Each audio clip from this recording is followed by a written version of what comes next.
BS. Don't have too much longer. Well, do we want to do comic book talk? Oh yeah. You can do a comic book talk. Yeah. What you been reading? Let me just go onto the app.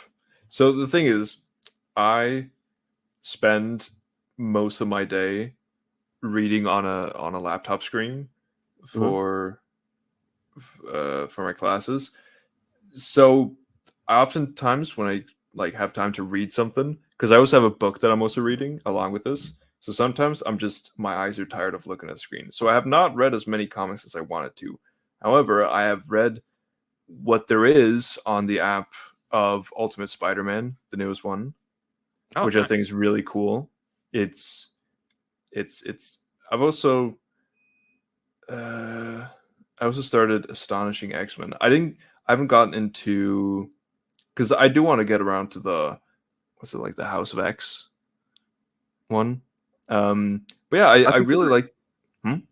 Well, I was gonna say, I think that you're doing good to start with Astonishing, because that's more of a baseline X-Men kind of story. Yeah, I never thought of it as a baseline X-Men story until you brought it up as when you research. I was like, that is a good baseline story. Just the nuts and bolts of an X-Men story kind of thing. It's a soft reboot done by Joss Whedon, who's a dick, but he's a good writer. He has a good team in that one. Artist, because that artist died just a couple weeks ago. Yeah. Rest in peace. I also read a Spider-Man Life Story, which was really cool. Fuck yes. I just read it again too, man. I was wondering if you'd read it. It's so fucking good. Yeah, I really like that. Yeah. So I haven't read too much, but I mean, I've read more comics in a short span than I've done probably most of my life together. That's awesome. You got him, Bob. We groomed him. Yes. You guys literally groomed a minor. I should not say literally so much. Yeah, maybe not literally that. Yeah, you theoretically did. No, we literally groomed him. We've been combing his hair and stuff, Yeah, making me look good. Yeah. I wish I was really good at animation, because I totally would want to animate that moment. Oh god. We're just all sitting around in robes or something, and we're just kind of leisurely brushing his hair and. We're grooming him. We're grooming you. Stand still so we can groom you. I'm like, hey Bob, he's purring. Oh god, what the fuck? No, just like a slight whisper. Just.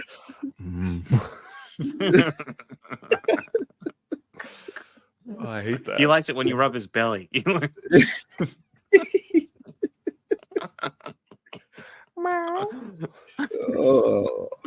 But Turf, I was going to say, if you're enjoying Ultimate Spider-Man, you should also check out The Ultimates. That's not as far into it, but that run so far is really fucking good too. Yeah, I have it on my list, but on Marvel Unlimited, there's only 2 issues out so far. Oh wow, really? Yeah. So I'm like, Did you check out any of the pre stuff at all, or just jumped right into that? No, I read through them, not too much, but I'm talking about Ultimate Universe or Ultimate Invasion. Yeah. I skimmed through them to get an idea. I've done Ultimate Universe, but I've not done Ultimate Invasion. But I don't know. I found because when I just dove into Ultimate Spider-Man, I felt that does all right setting you up, because Peter Parker doesn't know all that shit either. So it sets you up for Peter Parker, but what it doesn't do is set you up for how this universe became. You see it play out where how the maker made this universe different than what it would have been if he hadn't interfered. How Howard Stark and Tony actually had a good relationship in this universe, and how they basically fought inside the dome that then got trapped in there for 18 months or whatever, that set up the whole 18-month timeline that we're waiting on now.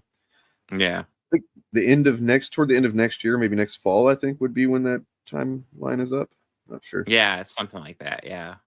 The especially Ultimate Spider-Man, it seems to be set up where every month is literally a month, or every issue is a month. Every month is a month. Yes. Every book is like that. Yeah. Are you seeing it yet? Prosecutors allege a media company linked to conservative influencers who regularly reach millions, including Benny Johnson, was secretly funded by Russian state media employees. And a little busy this week in the old news section of the internet. It's been following you. I kind of thought you were the expert in all conspiracies. If anything, it was entertaining. I always found it entertaining. Exactly. It's not so entertaining now that it all came true. No.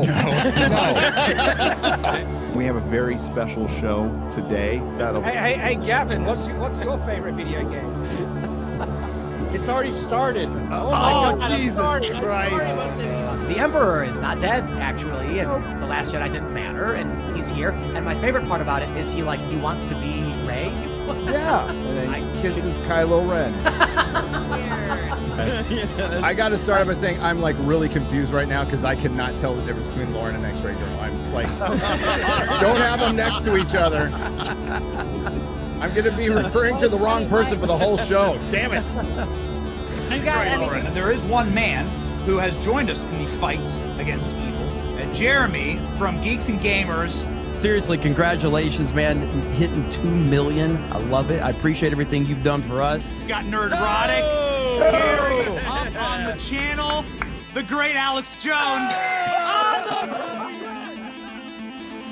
The Fandom Menace, aka the Fellowship, the group of YouTubers that generally get together on Friday Night Tights, seem to be very close and regularly collaborate with several people who have been directly involved in efforts to undermine or overthrow the U.S. democracy. These content creators do have an ulterior motive. We've said this all along. Are you seeing it yet?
Hello, and welcome to this awesomeness, to the ultimate fucking madness, man.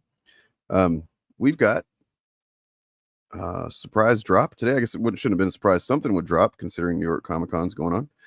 A few things have dropped, and I'll probably look at those more in depth, tomorrow or Saturday on stream. But I did want to go ahead and just get on top of this one because it is the year of Bub, and it is kind of I would feel I would be I'd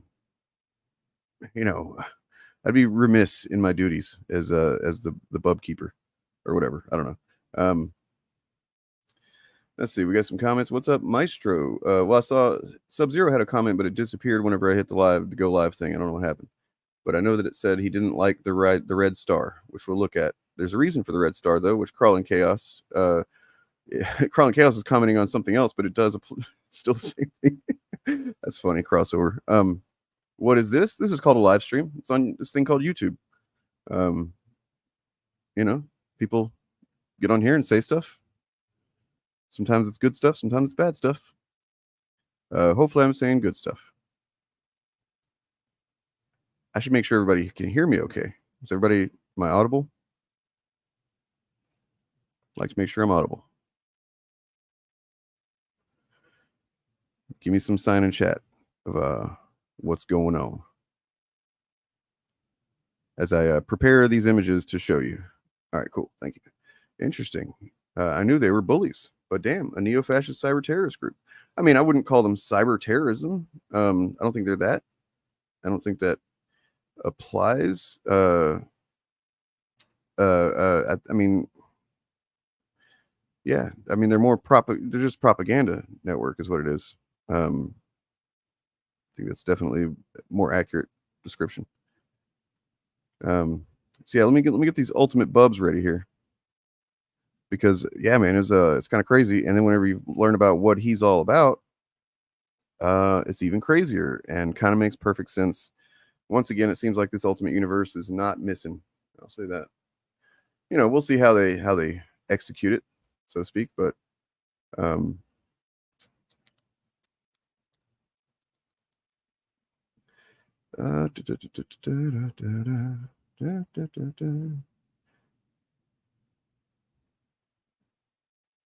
yeah, it's real bad for America. These guys are terrible for America. I mean, all of it is terrible. It's all just bad. All right, so I'll show you what I saw first, which was this cover, and I just assumed, oh, this is the one image we're getting for now or something. No, there's more, but here we go. Ultimate Wolverine. You know, at first glance, obviously, he looks pretty like, oh, okay, I get that, but then he's got a full face mask there. Or is that a muzzle? You know, it kind of seems like a muzzle. You goddamn right. You goddamn right.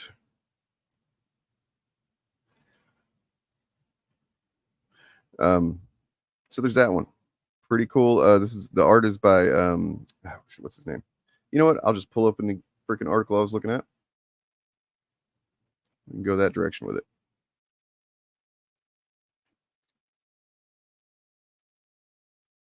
All right, so Ultimate Wolverine by Chris Condon and Alessandro Capuccio, who most recently that I'm aware of was doing Moon Knight, and I did read a good bit of that Jed McKay run of Moon Knight, and it's very, very good. Also very good art. That's exciting. So he's going to first debut in the Ultimate Universe 1 year in #1, which is coming out pretty soon, I think, before the end of the year anyway. And that's going to be as what it says on the tin. It's going to be look at how things are going 1 year into this Ultimate Universe. And so he is, you know, he wouldn't be Bub if he wasn't the subject of a product of a government experiment to bond a mutant with adamantium and make him the ultimate killing machine. And that all seems to be true in this case. The difference in this case seems to be which government, because it would have to be, because the governments are very different in this Ultimate Universe. Ultimate Universe is not like our universe. There's the Maker has established a shadow government that kind of like rules from from the shadows. And in this case, he is the unwilling agent of the Maker.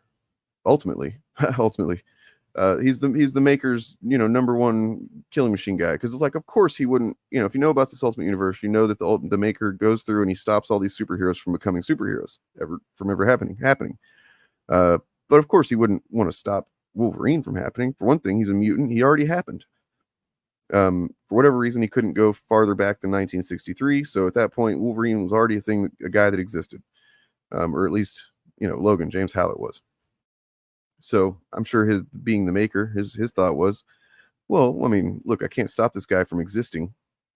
Might as well put him to use, make him my guy. And so he seems to be the winter soldier of the Ultimate Universe. But in this case, working for the Maker, but more specifically, and this explains the red star on his chest.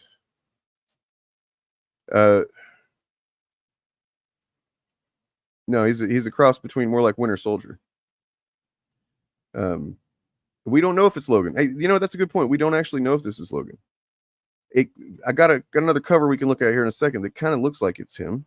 I mean, seems like it is, but we'll see. That's one image there. Let's see what we got. Here's another one.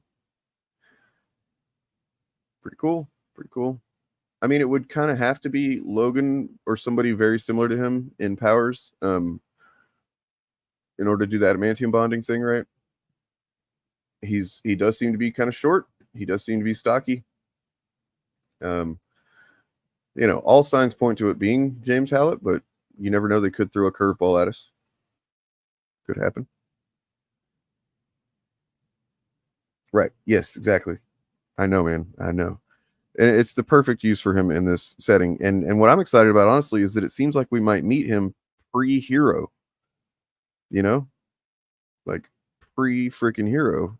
And that's kind of exciting because I want to see him be, kind of a bad guy for a while. I think that'd be fun. Like really see him come up against, I don't know, Spider-Man and the Ultimates or whatever. That'd be cool. Okay, so this next one, I guess, warning for graphic comic book violence, but it's also the one that kind of makes me think it definitely is James Hallett.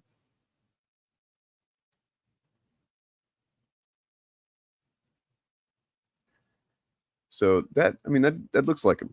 It's just drawn like him, right? So the point being, so in this case, he is the agent of the Rasputins, who if you've read the Ultimate Universe at all, there is the way the world is divided up. Certain figures are essentially owners of that region, and in the case of Russia, the Greater Russia area, I'm sure not. I don't remember exactly how much they own, but a lot of real estate. It's the Rasputins, as in Colossus, Magic, those folks. And this, I just noticed this. This is awesome. He's actually got 3 claw marks across his freaking head. That's dope. So he's and Omega Red is also one of the people that runs that whole thing. So that's who he works for, unwillingly. That's what I was saying. It's pretty relevant considering, right? I mean, honestly, if you've read, you need to read the Ultimate Universe. It's pretty relevant considering everything that's going on. Period. No, that is Omega Red. You can tell by that. That's what all the tendrils are for. He's slicing those up right there, and then also you can kind of see the Omega symbol on his head there.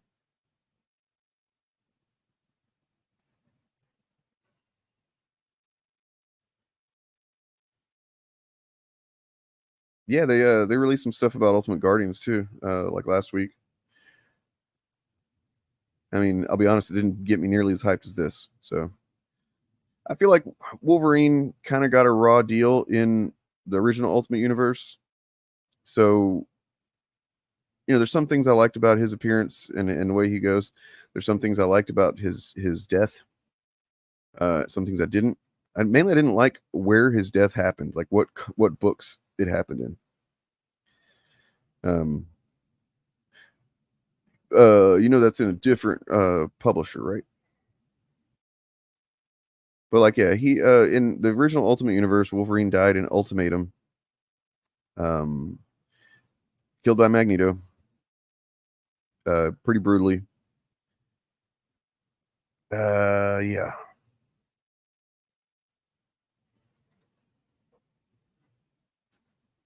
And and then he kind of, I don't know, I feel like they kind of jumped the gun on that.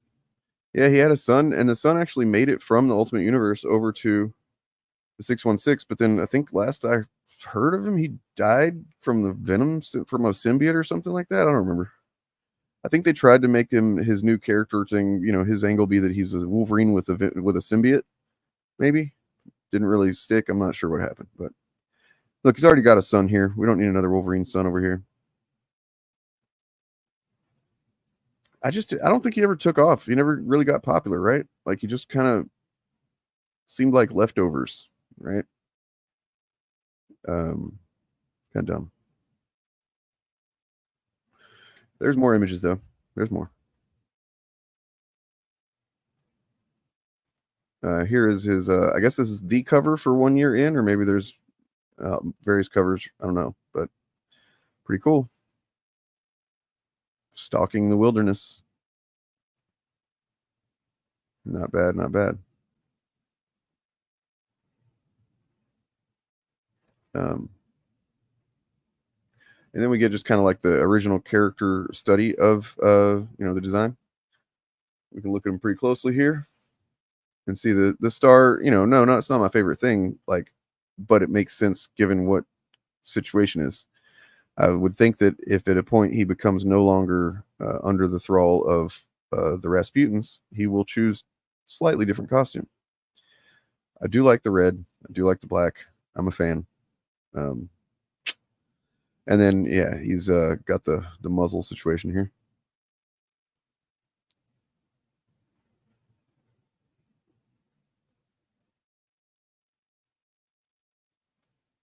Definitely looks like it's probably James Hallett. I mean, the hair.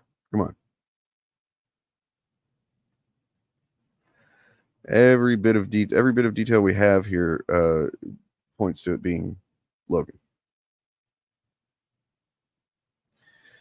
Excellent character design by Capuccio. I fucks with it.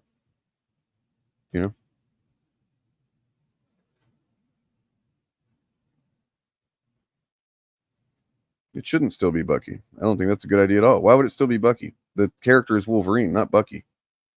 It's not like they took Bucky and made him into, this isn't the Ultimate Universe Bucky, this is the Ultimate Universe Wolverine. Doesn't make any sense. Why would it be Bucky? Dude, if you remember what happened last time, I wouldn't wish for that too quickly. You remember what they did with him before? Ultimate Deadpool was kind of lame, the original one.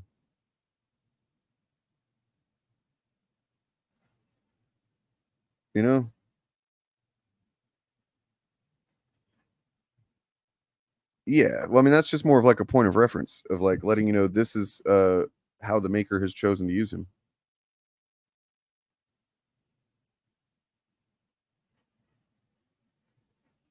Okay, cool. Gotcha. Thank you. I remember he was kind of just like he wasn't very cool. He wasn't very exciting. He was actually one of the Reavers, wasn't he? He wasn't. Oh man, it was just a weird take.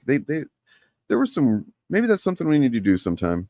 I do have the Ultimate series. We could go through and just kind of look at some of the more questionable decisions of the Ultimate Universe.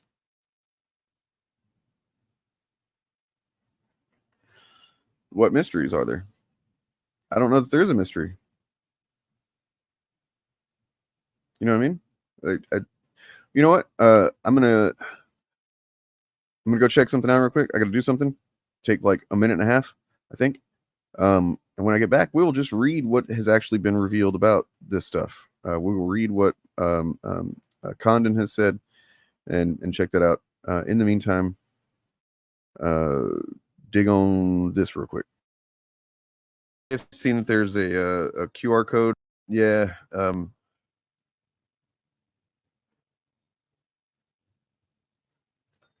This is Jen. She means a lot to me. She's a very, very special person, and she has recently hit a health issue that was unforeseen, couldn't have been foreseen, and has kind of thrown our world into disarray.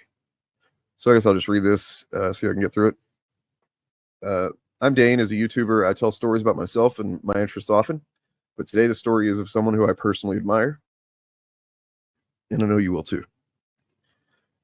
I was fortunate to be welcomed into a family over a year ago that at first I was simply a guest in. My good friend of over 3 years, Jen, lost her husband of 15 years in early 2023. He and I were friends too.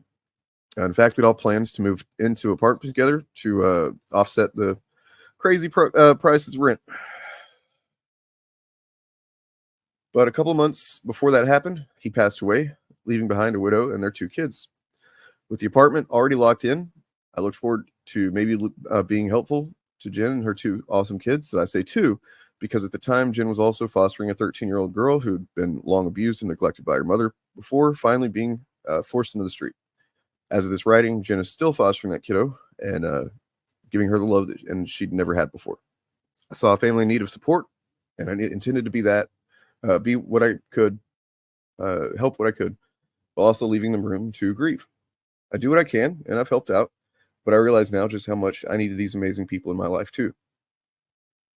This chaotic, beautiful, traumatized, loving, and unbelievably strong family, miraculously led and held together by Jen, powered by her heart that beats in her chest, was a force of love and joy I could not deny, and now I cannot imagine life without them. Last week, one night, Jen asked me to dial 911 because she was struggling to breathe. And thankfully, she did, because once arriving at the ER, we eventually learned that her heart, the same one that touches and enriches everyone in her orbit, was not functioning as well as it should. Without proper treatment and rest, she very well could die.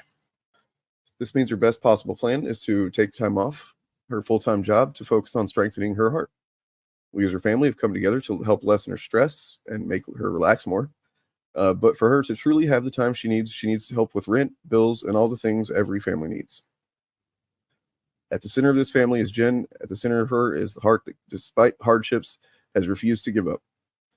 However, it has reached its limit, and we know that to keep her around as long as possible, we need to step up and return the love. That includes asking for help. So, yeah, there's that. And, this is my family, like I don't get too into my personal life on here. Probably to most of you for obvious reasons. If you can help out at all, it's appreciated very much. So, and, yeah, I wouldn't be here doing what I'm doing without Jen. That's true. That's true. All right. Thank you for listening to that. If you are able to help out without, putting yourself out any, there is the link there on the screen. It's also in the pinned comment in the chat. It's also in the description of the video. Yup. There you go. Hey, Starbush. I think it does say his name in the solicits, though. Let's see. All right. Ultimate Wolverine by Chris Condon and Alessandro Capuccio launches in January. Unwilling agent of the maker. Wolverine is mind wiped and used as an assassin. Same as it ever was. Wolverine launches in January. It's a ongoing solo title. According to Marvel Comics figures at the Marvel Comics Next Big Thing panel at New York Comic Con.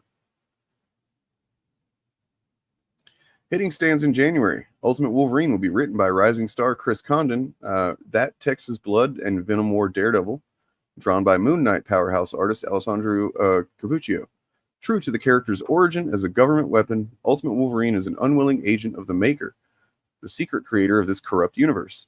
Mind-wiped and used as an assassin, he's still the best there is at what he does, even if he's not in control of who he does it to. The Maker's ultimate weapon. In order to maintain control of their corner of the Maker's world, 3 members of his council, Magic, Colossus, and Omega Red, deploy their most lethal asset, the Winter Soldier. But who is the weapon behind the mask? Before Ultimate Wolverine arrives in January, readers will see him in action for the first time in a prelude story. Oh, you're right. It doesn't say. It's Logan. Condon said, is quoted as saying, when Will Moss called me and asked me if I wanted to take on this title, I jumped at the chance and immediately had an idea of what I want to do with it. I'm bringing my essence of storytelling from that Texas Blood to the Marvel Universe with Wolverine, looking back at what came before and bringing us something new. You might notice there's a red star on his costume, and you might wonder why. If you look at that mask, there's a muzzle on him, and that's because he's wild. Ultimate Wolverine will have variant covers by Gleb Melnikov and Steve Scroce. We also have Capuccio's original design sheet and the newly revealed Ultimate Universe 1 year in #1 spoiler variant cover featuring Ultimate Wolverine. And after all, he was teased over a year ago when the Ultimate Universe kicked off. I thought this was Black Panther. Hold on, let me show you guys what they're doing here. What they got going.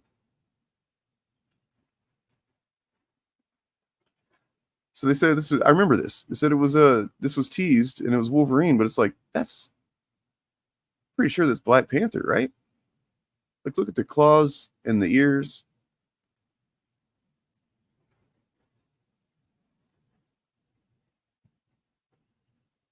You know what I'm saying?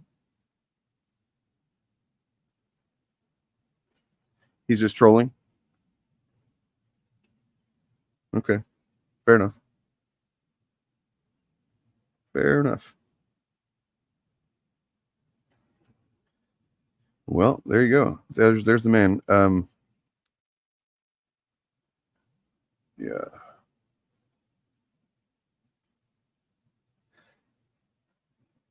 Check Ultimate Invasion and Bucky is listed as dead. Yeah, that would make sense.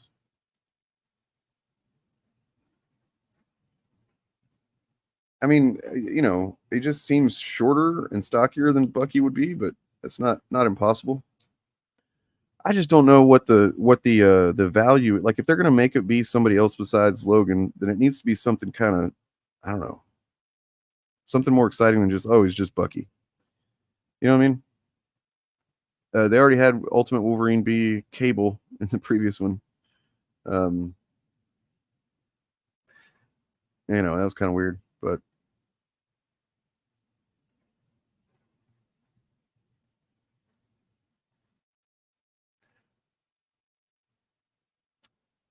so I do want to promote what's going to be happening this weekend. Could be. I'm not sure if it'll be tomorrow night or Saturday, but yeah, that's true. But we know it's not him. I mean, man, I really hope it's not him because they made him white. If so, did Iron Lad time travel? Yeah, I mean, they did. They time traveled 6 months into the past. Or I'm sorry. Wait, did they time travel in the past or the future? The past. Yes. They can't do it anymore, but they did it like a couple times, I guess, or one time, I'm not sure, to kind of give themselves a 6-month head start. What that did is it, because the Ultimates didn't start until the Ultimate Universe is already several months into existence. So what they did was they said, oh, we went back in time 6 months and kind of we gave Spider-Man his stuff and all that, because then they get the full timeline to start preparing for the Maker.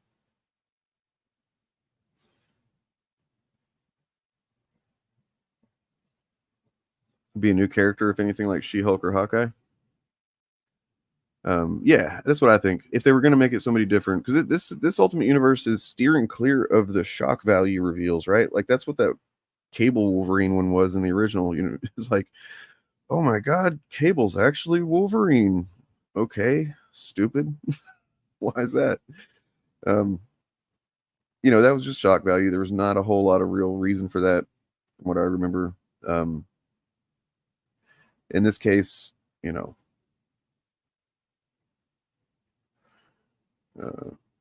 yeah. Okay, so back to previewing this coming weekend of content, and I hope you guys will check this stuff out because it's going to be neato. Benito Mussolini. First of all,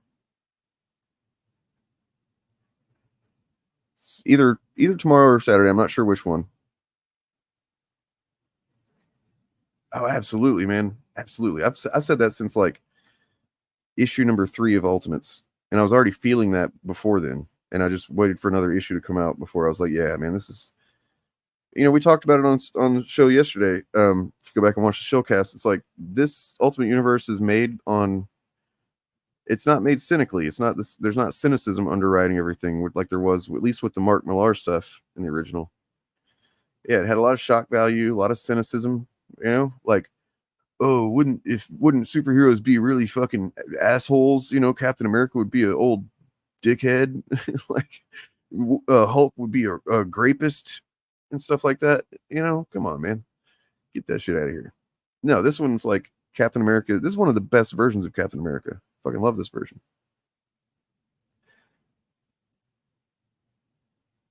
No, that's true, man. Like, and that's part of the problem is that they were at such odds with each other. You can tell that they weren't really thinking about it.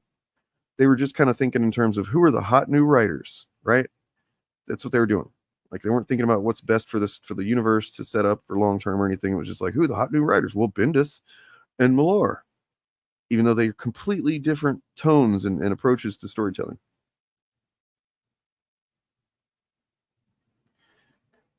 I mean, honestly, everything's smart on Hickman's part, in my opinion. The dude, yeah. Ultimatum could have worked. I believe that. Ultimatum could have worked if there was more respect paid to the characters that they killed off. If there was, I'm talking about like there was something like 30-something characters died off panel. You know what I mean? That's crazy.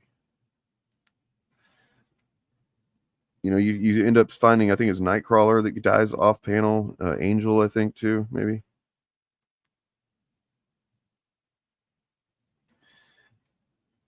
Yeah, I mean, it was not very good because once again, you had Mark Millar on there, and the only good thing to come of it, right? And that's what I do like about some of the stuff that they kept over is like there was some really good stuff to come out of that universe.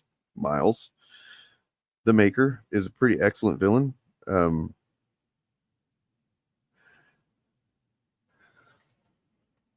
Yeah, I mean, so Loeb was what? He had recently lost his kid, I believe. And then I think he just misread what it was that people were liking about that universe. I mean, I'll still say, I said it yesterday, I think Ultimates 1 and 2 are pretty good for the most part. There's some stuff I don't like about them. But overall, those are what got us to the Avengers movie. Without... And there's a lot of stuff in those that is taken directly out and put into the MCU. So, I mean, as much as I don't like Millar and what he's about, anymore, and he's definitely done a lot of cringe, comics before, I think that he mostly did a pretty good job on Ultimates. I reread it not too long ago. Was surprised that it's pretty good. Now, then you get to Ultimates 3 and Jeff Loeb, and that sets up Ultimatum, and it just goes off the rails real quick. Because I think Jeff Loeb thought that he was just doing shock value. Like, for whatever Mark Millar was doing, he wasn't only doing shock value. He was trying to make a statement. I'll give him that. Mark Millar was trying to make points. Whether or not he was very good at it or not, he was trying. Jeff Loeb saw what they were doing and was just like, oh, so this is like the regular Marvel universe, but everything's dark and fucked up. That's basically how Jeff Loeb approached it, I think.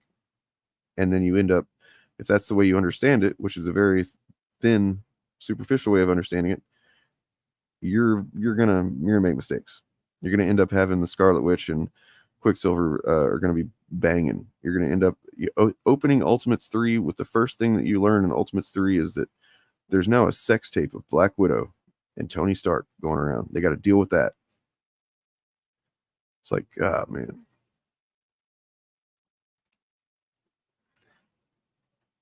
Yeah, and then you end up having the Blob, who had never, as far as I know, been cannibal before.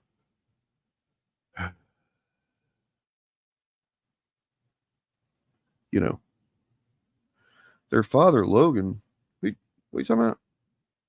Logan was whose father?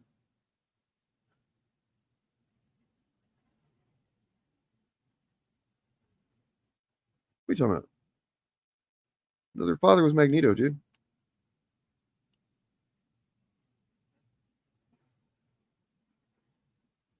Is that like the first 2 or 3, or is that just all of the Ultimates, or what?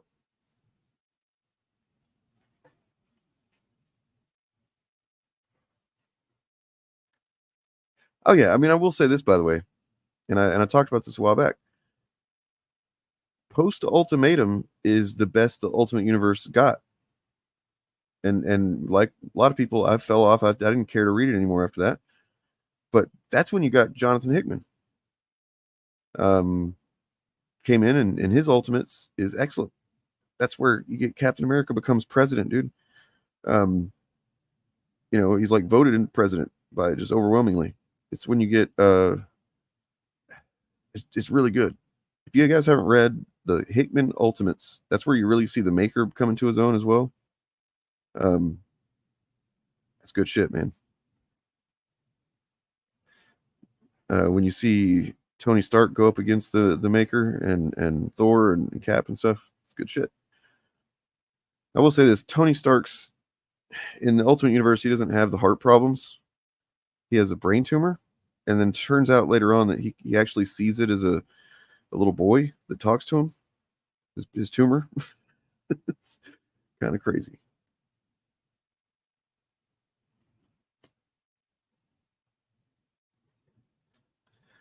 Yeah, cool. Well, oh yeah, I was going to show you this. Boop. Part 3. And it's convenient that this Ultimate Bub stuff came out today, because I was already planning on talking about some Wolverine in my next anti-fandom stream. So that's going to be about... We're going to get into Comicsgate, I think. We're going to get into the follow-up, following up on what we've already covered in the timeline.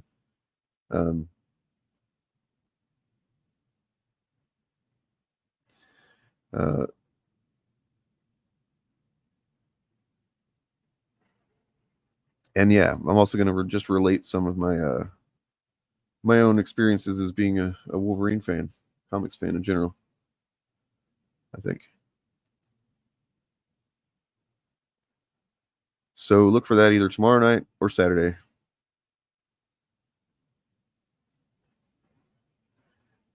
I don't know. I mean, we talked about when it came out. Like, we got to wait and see what happens. I don't have enough information. My impulse is to be kind of like, I don't know. I need to know more to make a judgment, though.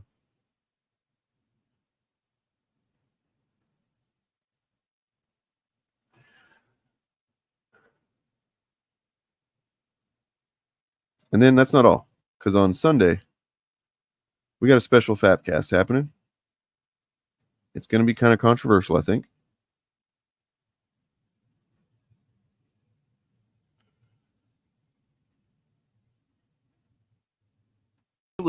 Whoops. Yeah, next Fapcast Sunday. Pedocon fact. Yep. We're going to be looking at the Catholic Church, the Southern Baptist Convention, the GOP, MAGA.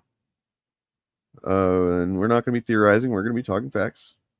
We're talking about this this list of something like 700 names that came out a couple of years ago. A bombshell report of the Southern Baptist Convention of priests or preachers and whatnot that had been convicted and credibly accused of all kinds of shit. It's going to be kind of rough, probably, but it needs to be done.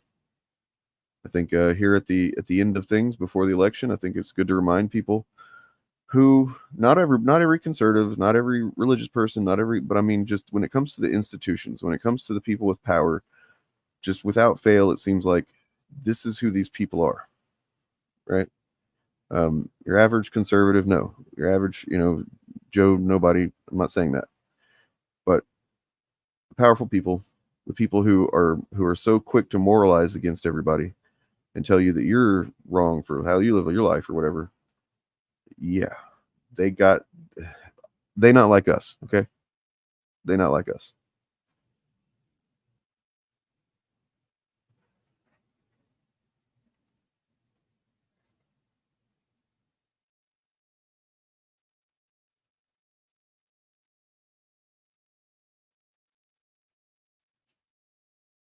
True, yeah. R.I.P.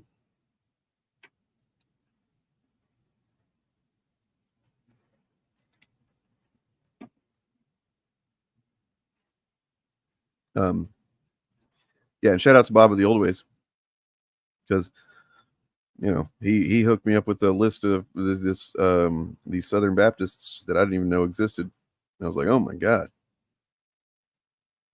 We have a PDF file full of PDF files, is what I'm saying.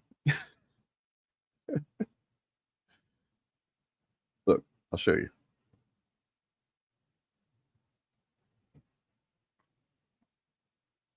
Look at this. This is a PDF file full of PDF files. These are all PDF files. Yeah. Fun times on actual fandom? What kind of channel is this, man? What the fuck kind of channel am I doing here? No, it's as you'll see in the next few weeks, I think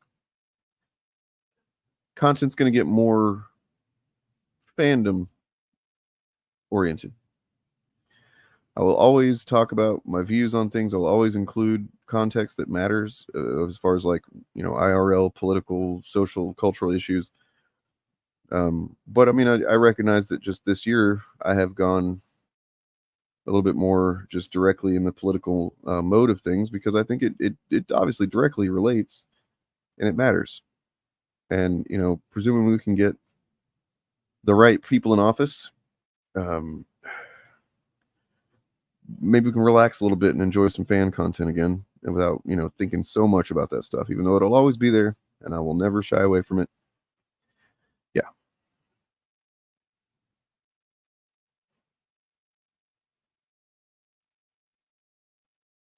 I mean, in fact, like, really observe someone and decide, is that someone, do they fit the description of what a fan means? And he does not. That's why anti-fandom is the term for him. Literally, it's not me just like coming up with a slur to say about him or something mean. No, it literally, there's not a better word to describe what this guy does other than grifter, anti-fan grifter, is because fandom is about community. It's about fostering a healthy community and engaging with the media in a healthy way and creating entry points for other people, giving access to people and making productive content that are and expressing your appreciation for things in ways that it's generally going to grow the thing and foster community. He does the exact opposite of that. No, it's not. Working hard, and it's really easy to go in a bad direction every other day, twice on Sundays. So to be somebody that can be the opposite there, force that just happens to be there when somebody needs this specific guidance or nudge in the right direction or whatever, that means the world to me, because I know how much I needed that at times, and I was grateful to have it at certain times, and then sometimes I just didn't have it. But I know that there's a handful of moments in my life that if I'd made a different choice, or if someone wasn't there to kind of offer the context or perspective that I needed at that moment, I definitely think that I'd be dead at this point. I'm not even being hyperbolic. I think I would just be deceased. Dude, are you trying to tempt me? You trying to get me to come and hang out at your place? Because that's one of my favorite things, dude. I fucking love me some chicken bacon ranch pizza. Holy shit, do I love it. Are you spying on me, bro? What's going on? Absorbent individual. I will say this, that do not yearn too much for how you used to enjoy things. You should yearn for how you can start to enjoy things in a new way as your current self, because ideally you're not the same person you were back then. Ideally you have grown, and if you mean you want to enjoy this stuff without thinking about the politics or whatever, I would advise against that. I think that's a mistake that we made for a long time as fans, is trying to keep things separated. I think that's a mistake. I think it was a big mistake. The same way that the whole adage of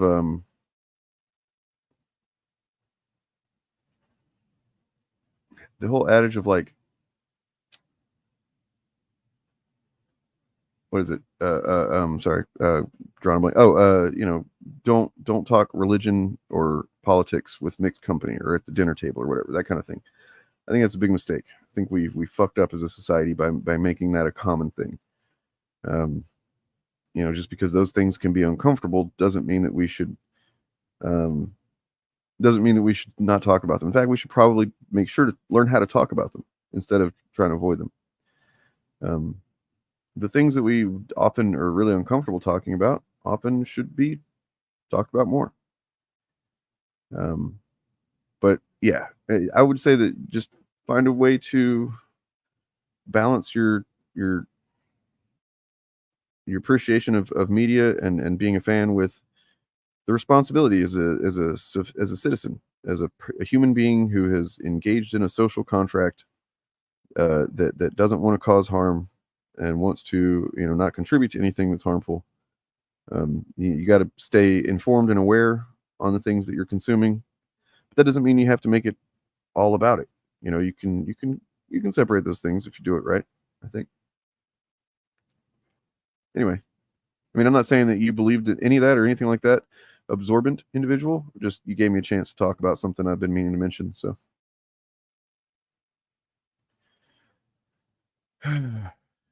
what do we got? Yeah, I guess that's about it. I'm about to hit an hour here in a minute that I will have streamed, and that will be about all the time I needed to take.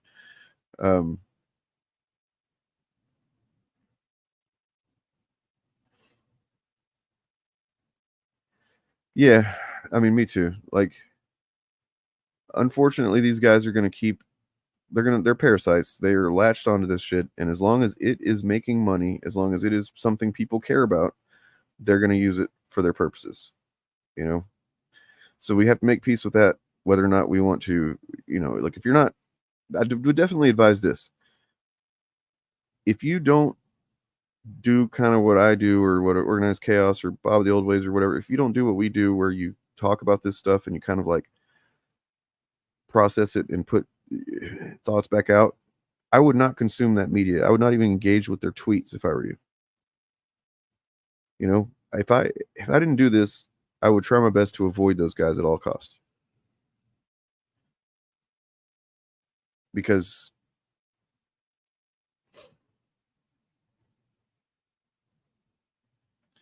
yeah, it's just not it's not worth it.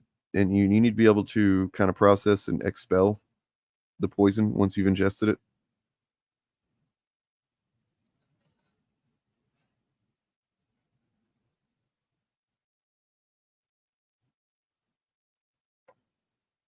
Reverend Duncan Slate, thank you for being part of the fight to bring media literacy back to the table of popular media. I was a consumer of the grift and lost years to it. Time to bring back to love of media. Fuck yeah, man. Absolutely. And congratulations on getting out of that stuff. It's we don't like to.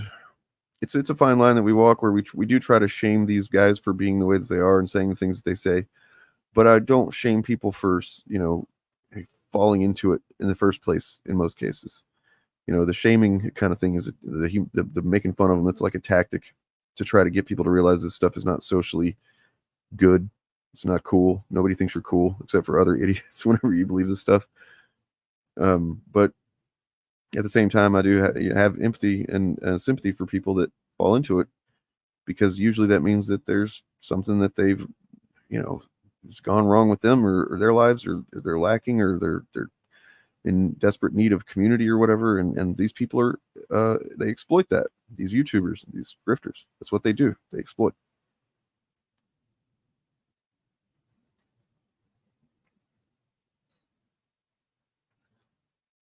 Wait, McLeod's cousin is a pussy? What?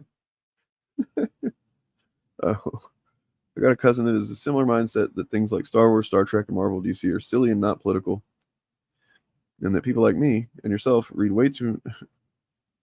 Yeah, I mean, he is wrong, obviously. I mean, I don't understand. Is your cousin pretty young, man, or is he just kind of like pretty stupid?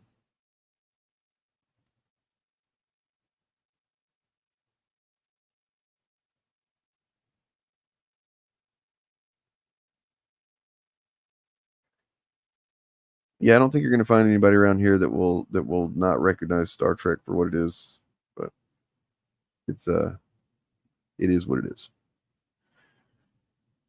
All right. Well, thanks for being here for my emergency bubcast. I think I will play a video on the way out just kind of if y'all want to keep watching something for a little bit, I'll have something here. Let's see what we got. Mid to late 40s. Oof. Yeah, I don't know how you end up like that. I really don't.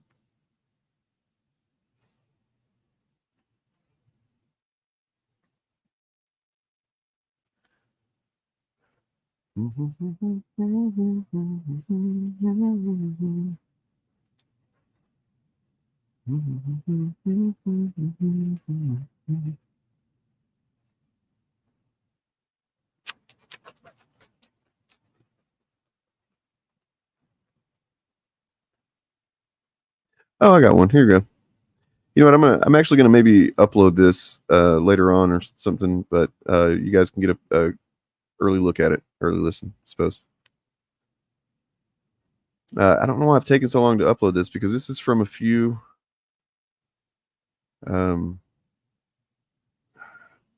weeks ago. Whenever I ended up having just randomly late at night, I did a late night stream, unplanned, and ended up having Pillar of Garbage, Edgier Than Thou, Eric Debunks all on at the same time, unplanned. It's fucking awesome.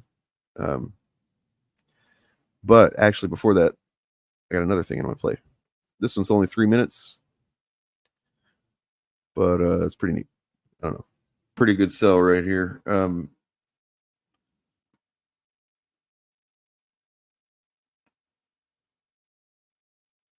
With a market size of $717 billion, accounting for 6.9% of the U.S.'s total GDP, it's difficult to convey just how massive the U.S. media and entertainment industry is. More than the GDPs of 162 countries around the world, 1.4 million employees, it's very likely will be $1 trillion industry by the end of this decade. Its products also sustain a necessary and robust consumer sub-industry of journalists, critics, bloggers, hobbyists, and content creators. But within that sub-industry exists a parasitic element, almost identical at a glance, but darker, cynical, predatory, contributing almost nothing to the media while poisoning the fandoms around it and creating untold harm to those who enjoy the media in good faith. These grifters and propagandists wear the mask of fandom, but actually weaponize the media and the followings they amass around it for personal and or political gain. An industry with that sort of profit potential is a prime candidate for a con. Add to the fact that it's an industry in the middle of a paradigm shift. Makes it even more fertile ground for someone without ethics, but more than enough performative confidence to make a fucking killing. And ever since fan culture overtook every other form of culture as the dominant one in financial terms, somewhere around 2011 or 2012, with the widespread use of digital media on touch screens in our pockets, the grift has been growing. Making its first appearance with the Gamergate movement, which saw its sexist yet somewhat organic original intentions co-opted by former White House Chief of Staff Steve Bannon, who tapped Milo Yiannopoulos to kind of be his hatchet man in that whole movement. Think of Elizabeth Holmes and the Theranos scam that saw her, albeit temporarily, rise to the rank of number 435 on the billionaire list and number 6 on the Forbes list of richest people under 40. In an industry such as emerging health and diagnostic tech, she was doomed from the moment she decided to go forward with a fake product. It was only a matter of time when she was found out. But when we talk about the grifters of nerd culture, we can see the grifters are able to maintain their facade because the investors they court are not governments or giant corporations. The people who invest in the anti-fandom con are regular people, often with some valid feelings of being alienated and left behind by a world that has no patience or for social stragglers. Most of the time, the marks on this con are young men, but you'd be surprised how often that's not true. Perhaps more indicative of whose potential prey for these predators would be, well, you know what? That's an episode better left for the future. Assuming that is, you all hit like and leave a comment letting me know if you find this approach worthwhile. It's worth asking. Can you be sure that you've not been conned? If you scoff at the very suggestion, you're the perfect mark. Ever seen anything like this? I think we've looked at it on the Shillcast before. I don't know if you were on. Yeah, I do remember this. Yeah. But like, this is just the kind of thing that I think I need to make a video on this, just, and which I'm going to be doing more in the future, going back to making more videos and like I used to do. But like, just people not liking Empire Strikes Back, and like, there's this whole segment of the fan club back then that was just like, this is not Star Wars, you know, not for any of the reasons that Chuds would say, but like some of the same language, more or less. You know, like, this isn't what, you know, we liked about it, and I'm just done with it. And, you know, I've got... Yeah, I haven't seen that, but I've seen similar stuff. We know a lot of fans have accepted Empire Strikes Back. Yeah, I mean, like, how dare they, right? No, we don't claim that movie. There's other ones, though. Like, I've got a couple of these. There's two of them here for Star Trek The Next Generation when that was about to come out. Oh my God, yeah, I remember when I was little, I remember hearing my parents talk about that. It's like, if Star Trek is the original cast, if you don't have that cast, it's not Star Trek kind of shit. You know what I mean? And I don't know. I like to think, because this was the era when the original cast were basically doing films. They were just doing movies at that point.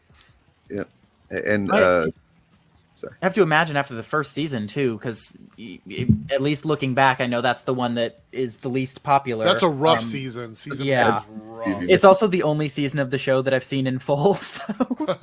Really? Wow. Yeah, no, I've been meaning to get around to it. I've been meaning to watch through the whole thing, but then I got really, really into classic Doctor Who, which is even longer than The Next Generation. So there's a lot of episodes. Yeah. The Next Generation is literally like a burger. Like, everything good is right in the middle of that show, like in that series for me. That's good to know. Yeah, I mean, I'd say seasons 3 through 5, yeah, definitely are going to be some of the best episodes of Trek, period. And then, you know, 6 and 7 have some decent ones. The finale's pretty damn good. Yeah. But yeah. Did you say you had to go, Dane? I wasn't sure if you said that earlier. I mean, kind of. I don't have to. I'm just, you know, I guess I feel like I should for some reason, but I'm good. No, that was me. I was literally like laying in bed and, you know, hanging out in chat, and then you're like, "You want to jump on?" And I was like, "Fuck it, yeah, no, I do." All right. Yeah, I was doing laundry, so I was like, I don't have anything else to do right now. Oh boy. I mean, stuff like this is interesting because you can point to individual like phrases and kind of rhetorical flourishes that directly mirror what people do these days. But I think in a broader sense, stuff like this is important just because it kind of dispels the myth of the good old days of media where, you know, back then we all loved Star Wars, and, you know, the idea that it's a new thing for quote fans to reject things. For me, it's always been like music. Like, growing up, I remember like how my parents and other people used to talk about hip hop music and how awful it was, and it will never go anywhere, and it's never going to be as good as the music that we grew up on, and blah, blah, blah, and all that shit. And I remember loving it as a kid. I listened to it and I loved so much hip hop music. And now hip hop is just, it's one of the biggest forms of music in the world. And, it's really refined itself. You can go back and look at classic hip hop, and there's like elements to it. There's like a rich history of hip hop music now. And it just reminds me of like that situation. And when that happened, what I told myself as a teenager was, I will never, ever get to a point in my life where I shit on something new or different for the sake of like trying to defend the stuff that I loved when I was younger. Because that's a big motivator behind my, like, how I, you know, am try not to let anybody be a fucking gatekeeper, even, you know, and even for something I don't like. You know, it's a big thing for me. And these old guys that are doing it, like Nerdrotic and Jeremy and Ryan Cannell, these older guys doing it, in order for them to cope with their midlife crisis, they have to rope in these young disenfranchised people who feel like the world around them doesn't make sense. So they're giving them hope and purpose because they need those guys to support them. Because they feel they literally don't, like, their world would crash around them completely if they didn't have people that they could convince that they were right. Because without that, they are literally insignificant, and that's something they cannot deal with. What's really pathetic and fucked up when you really think about it is that there's probably a section of their audience that actually kind of thinks of them as basically rock stars. Yeah, absolutely. Oh no, I get comments like that all the time where they're just like, you know, whichever person, usually it's Gary, like, you know, Gary is epic, he's awesome, he's fighting the good fight, like whatever. Yeah, to think that these people have like your interests in mind at all is fucking bizarre. Here's this. It's not exactly the same thing, but it, you know, conveys the same thing, and I think it's a pretty good little cartoon.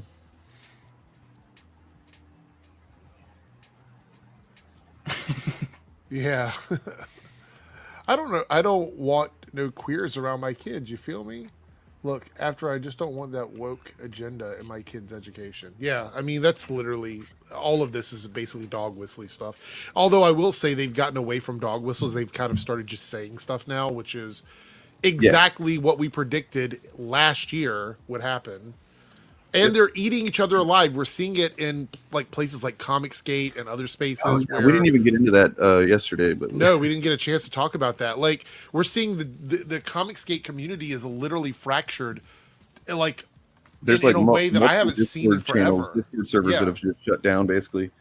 Yeah, it's crazy. I mean, and there's also the infighting. You have like Vito fighting with people associated with Frog Tony, and now apparently Vito's not talking to EVS, and so the Dick Masterson thing is also an issue. Like, there's just all of this infighting that's I said in the other day to a couple of the podcasts, and I just said all of this is so stupid.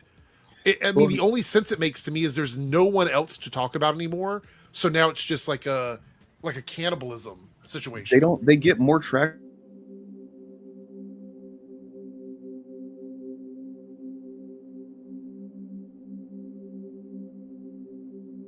It might seem oversimplified, but it's profound. I'd say shh. It's been a big thing for me. Shh.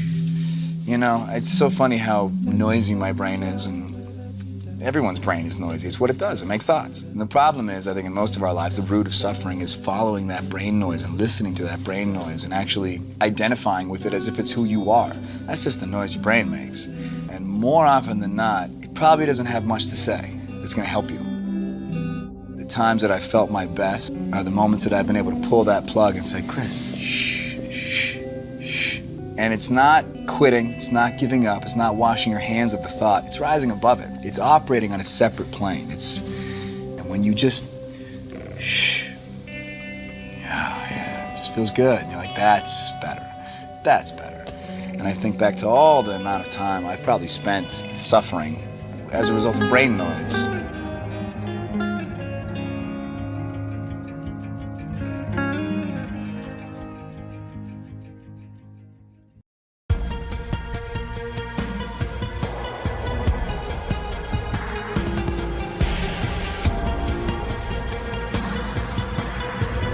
Some motherfuckers are always trying to ice skate uphill.